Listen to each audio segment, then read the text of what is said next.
जैसा कि आपको थंबनेल से पता चल गया होगा कि आज की वीडियो में हम किस टॉपिक पर बात करने वाले हैं। एचडीएफसी फ्लेक्सी कैप फंड और पराग पारिक फ्लेक्सी कैप फंड, ये दोनों फंड के बीच में की डिफरेंसेस क्या हैं और हम कैसे दोनों में सेलेक्ट कर सकते हैं कि किस में हमें इन्वेस्ट करना चाहिए। तो हम इसके बारे में डिटेल में बात करने वाले हैं, तो वीडियो को कंप्लीट ज़रूर देखना।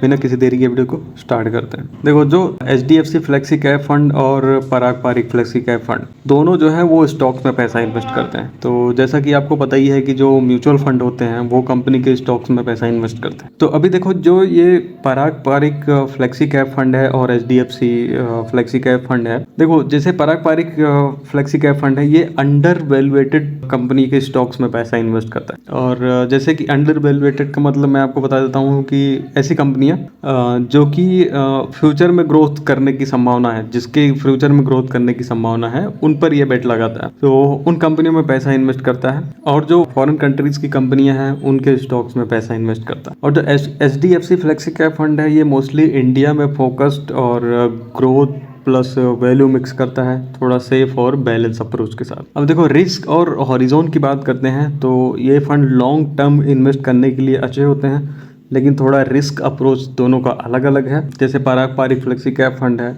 इसमें रिस्क थोड़ा ज़्यादा है क्योंकि foreign currency plus concentrated stocks होते हैं, लॉन्ग टर्म में ज़्यादा बेनिफिशियल हो सकता है। और ये जो एचडीएफसी फ्लेक्सी कैप की बात करते हैं तो रिस्क मॉडरेटेड होता है, मेनली इंडिया में इन्वेस्ट करता है और रिटर्न जो है थोड़ा स्टेबल होता है। और अगर इसके इंटरनेशनल एक्सपोजर की बात करें तो जो पराग पारिक का जो स्पेशल जो फीचर है वो ये है कि 35% पैसा जो है वो फॉरेन कंपनी के स्टॉक्स में इन्वेस्ट करता है। मतलब अगर इंडिया के मार्केट में थोड़ा सा भी अगर उतार चढ़ाव होता है तो जो यूएसए और ग्लोबल मार्केट की जो कंपनियां हैं वो अगर अच्छा परफॉर्म करती हैं तो वहाँ से प्रॉफिट मिल सकता है और बैलेंस मेंटेन हो जाता है। और एचडीएफसी में क्या है, ये चीज़ पॉसिबल नहीं है क्योंकि वो इंडिया में ही जो कंपनीज हैं वहीं पे इन्वेस्ट करता है। एग्जांपल से देखो, पराग पारिक है वो इंडिया प्लस यूएस स्टॉक दोनों में इन्वेस्ट करता है और एचडीएफसी जो है वो सिर्फ इंडिया में इन्वेस्ट करता है। अब देखो, ये दोनों फंड में किसके लिए सुटेबल है उसके बारे में बात करते हैं।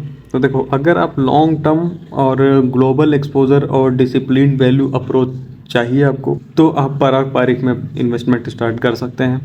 और अगर आप में इंडिया फोकस्ड मॉडरेट रिस्क और बैलेंस ग्रोथ चाहिए तो आप जो है एचडीएफसी फ्लेक्सी कैप में इन्वेस्टमेंट अपना स्टार्ट कर सकते हो। तो ये हैं दोनों के बीच में की डिफरेंसेस और इसके बीच में आप जो है इसके बेस पे आप डिसाइड कर सकते हैं। वो डिपेंड करता है कि आपकी फाइनेंशियल गोल्स क्या हैं, आपकी फ्यूचर प्लानिंग क्या है, इसके अकॉर्डिंग ही दोनों में से आप किसी भी फंड में इन्वेस्टमेंट स्टार्ट कर सकते हैं, या जो है आप दोनों में भी स्टार्ट करो, सबसे बेहतर रहेगा। बाकी अगर वीडियो हेल्पफुल लगी हो तो वीडियो को लाइक ज़रूर कर देना। मिलते हैं अगली वीडियो में, तब तक के लिए bye bye and take care.